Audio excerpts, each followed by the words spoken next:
14% of Vermonters live in food-insecure households. 32% of Vermonters cannot afford enough food or enough nutritious food. Over 12,000 Vermont children depend on food shelves each month. Today, there are over 95,000 participants in 3 Squares Vermont, formerly known as the Food Stamp Program. That is over 1 in 6 Vermonters receiving food aid. I'm Alexis. I'm Brittany. On October 13th, 2012, we joined Hunger Free Vermont in their campaign against hunger by participating in the Hike for Hunger in Grafton Ponds, Vermont.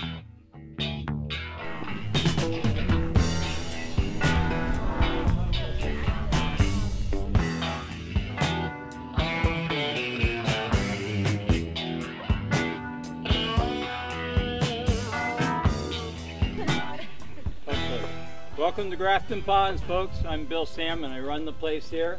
You're welcome to come down anytime to go hiking or biking or skiing or whatever. But anyhow, it's a great day, a great cause. I really appreciate you being here. This is the first year that we've done the hike in the model that it's in, where we have 2 big community events. Okay. So before that, was it just one big hike? Before then, it was really school-based, where kids and families and teachers would get together and do a little bit of a curriculum around and what it means to end hunger, and then they would organize their own hikes and hike at different times around the state. But the community kept contacting us saying, we know about the Hike for Hunger, we want to help, how can we do it? So we organized these larger community events, which have been great.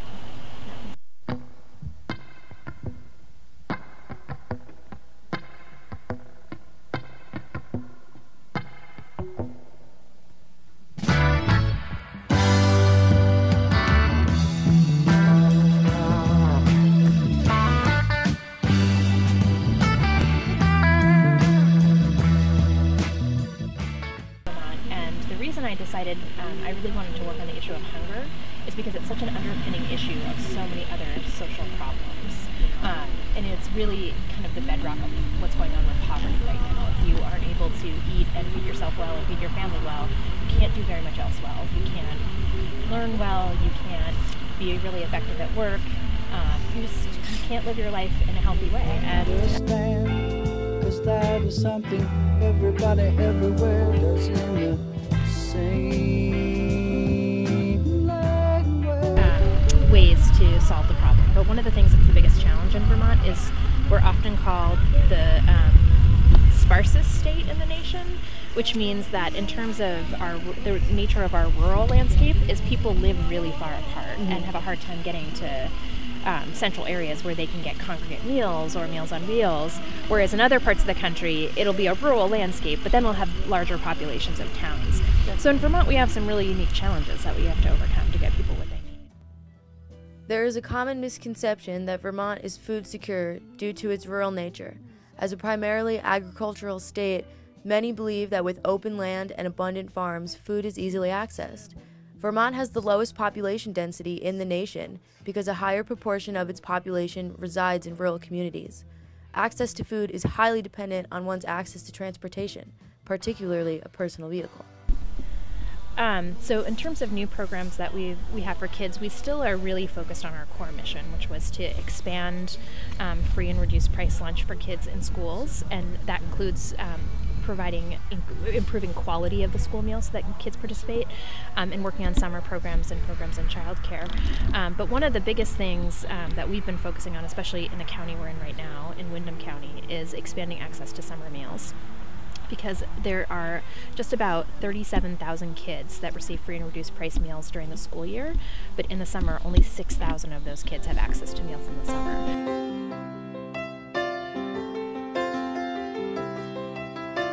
We're working really closely with community partners to provide meals with free community activities for kids to go to during the summer, and that's one of the biggest gaps we see. And we spend a lot of time and resources really looking out to the community to see who will start up and sustain a program to make sure kids are fed in the summer.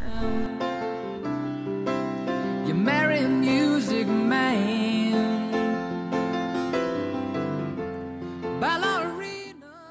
To continue to provide those programs throughout the state, it needs to be community-based. So for example, in Windham County, we worked this year with the Tech Center, who took on 12 meal sites for kids to be able to get meals in the summer. And as part of that, they also did some workforce training and gave kids jobs in the summer, which was great. And they learned food service. So we try to set up things that are just mutually beneficial for the partners and for the kids in the community to make them sustainable.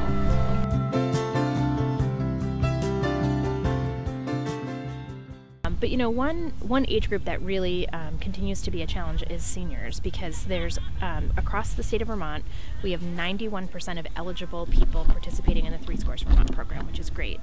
But with seniors, only 30% of those who are eligible are participating, and they need food to, to take their medication. Many times seniors choose their medication over choosing food, and more seniors are living in poverty. Hunger Free Vermont had a goal to raise $40,000 in 2012 through their Hike for Hunger campaign.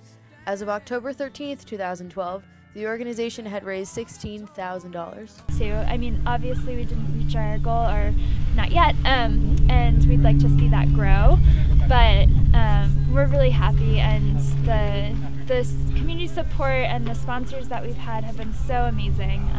It's just a great way to bring people together about an issue they care about.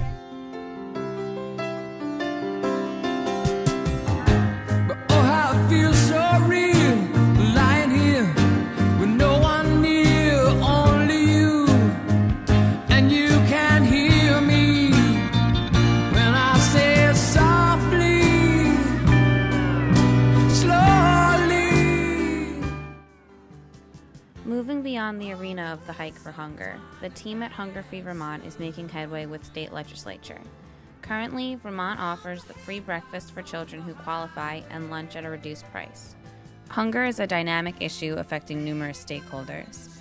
With organizations such as Hunger Free Vermont, we can lead the nation in methodology to better creating healthy, sustainable food systems.